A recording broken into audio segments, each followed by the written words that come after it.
네, 마이크로소프트가 시가총액 1위를 탈환했습니다. 애플의 시가총액을 넘어서면서 세계 시가총액 1위에 등극을 했고요.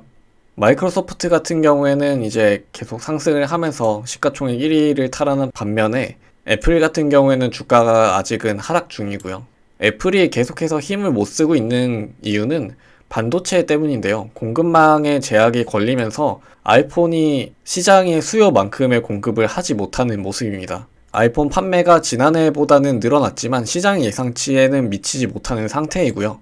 반도체 부족으로 인해서 잠재적 손실분이 60억 달러다라고 이야기를 하고 있습니다. 마이크로소프트 같은 경우에는 분기 매출이 무려 22%나 증가한 모습을 보여줬고요. 이 수치는 2018년 이후에 가장 큰 매출 증가율이라고 합니다. 네, 이렇게 시가총액이 역전된 거를 볼 수가 있고요. 마이크로소프트, 애플, 그리고 구글의 알파벳, 아마존, 페이스북 순서입니다.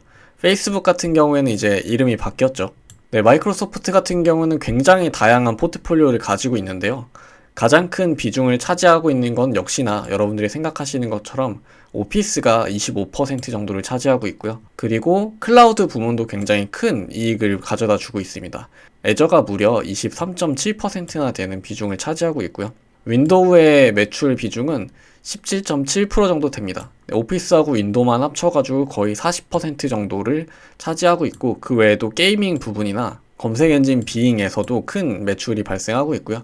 링크드인 같은 회사들도 가지고 있습니다. 사실 마이크로소프트 같은 경우는 굉장히 팔반미인 회사인데요. 방금 보신 것처럼 게임, 클라우드, 그리고 하드웨어, OS까지 모두를 하고 있는 회사입니다. 굉장히 다양한 포트폴리오에서 고르게 매출을 발생시키고 있기 때문에 아직도 회사의 미래는 밝지 않을까라는 생각이 들고요.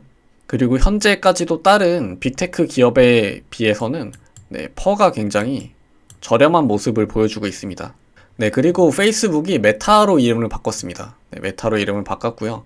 이제 팽이 아니라 망이라고 불러야 되는 거 아닌가라는 얘기도 나오고 있고, 우스갯소리이긴 한데 이제 위치를 좀 옮겨가지고 만화를 뜻하는 일본어 망가라고 부르자라는 얘기도 하고요. 사실 저커버그가 페이스북, 인스타그램의 광고 중심에서 메타버스로의 전환을 꿈꾸고 있는 거는 꽤 오래전부터 있었던 얘긴데요. 오큘러스라는 기기를 개발한 것도 그렇고 회사의 미래가 메타버스다라고는 계속해서 주장을 해왔습니다. 사실 인스타와 페이스북이 매출이 정체가 되어가고 있는 상황이거든요.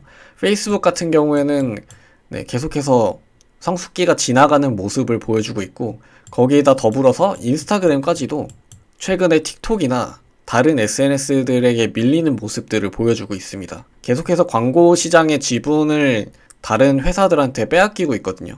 그래서 새로운 돌파구로 메타버스를 들고 온 것이 아닌가라는 생각이 들고요. 저커버그 의지는 생각보다 강력한데요. 메타버스는 우리가 지향하는 미래다, 그리고 페이스북의 다음 장이다 라고 얘기를 했었는데 이제는 회사 이름까지 바꿨습니다. 페북 같은 경우에는 오큘러스라는 VR 기기를 굉장히 싼 가격에 공급을 하고 있거든요. 사실 핸드폰 가격에 비하면은 굉장히 싼 편입니다. 보급형이 41만원, 고급형이 55만원인 거를 생각을 하면은 시장에 VR 기기를 공급을 하면서 메타버스 하드웨어 시장을 최대한 선점해서 장악을 해보겠다라는 생각을 가지고 있는 것 같아요. 애플이 현재의 아이폰을 가지고 시장을 장악한 모습을 생각을 해보시면 되겠습니다. 페이스북이 꿈꾸고 있는 미래는 다음 장이라는 거죠. 티커는 뭘로 해야 하냐면 사실 메타는 이미 쓸 수가 없고요. 티커는 MVRS로 바꾼다고 합니다. 조금 어려운데 메타라는 이미 티커를 가지고 있는 ETF 상품이 있거든요. 메타버스 ETF가 있습니다. 이 ETF 같은 경우에는 이제 엔비디아, 텐센트, 로블록스 이런 마이크로소프트까지 회사를 가지고 있는데 놀랍게도 페이스북의 주요 비중 안에 포함되어 있지 않습니다. 여기서도 좀 버려진 게 좀 아쉽다라는 생각이 들기도 하는데 어쨌거나 메타라는 티커는 쓸 수가 없고 MVRS라는 티커로 다음 달부터 사용한다고 하네요. 테슬라가 계속해서 상승을 하고 있습니다. 테슬라가 무려 1200불을 돌파를 했고요. 1200불을 돌파를 했는데 사실 다른 자동차 회사들은 지금 물량이 없어가지고 팔지를 못하고 있거든요. 최근에 차량을 구매해보신 분들은 알겠지만 짧으면 6개월에서 1년까지 기다려야 되는 회사들이 굉장히 많습니다. 왜냐면 지금 차량용 반도체 공급이 원활하지 않기 때문인데요. 테슬라 같은 경우에는 그럼에도 불구하고 반도체 대란으로 다른 회사들이 다 고통을 받고 있을 때 테슬라만 무려 73%나 되는 생산량을 증가를 시켰습니다. 분기별 출하량을 보시면 계속해서 오르고 있다는 걸 볼 수가 있고요. 다른 회사들은 반도체를 못 구했는데 대체 어떻게 하고 있는 거냐?